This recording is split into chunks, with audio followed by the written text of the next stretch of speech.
بسم الله ما شاء الله. اللهم صل على محمد وآل محمد.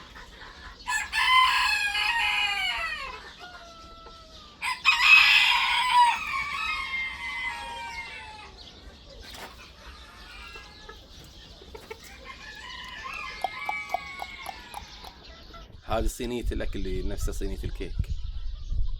يوم اشتريهم رحت رامز اشتريتهم، ماخذ يمكن 30 أو 40 صينية زي هذا، فانصدموا أقول فاتح مطعم تفتح كيك. اللهم صل على محمد. قلت له يوم حق عيلة فطيور، نحط العلف فيه وخلاص.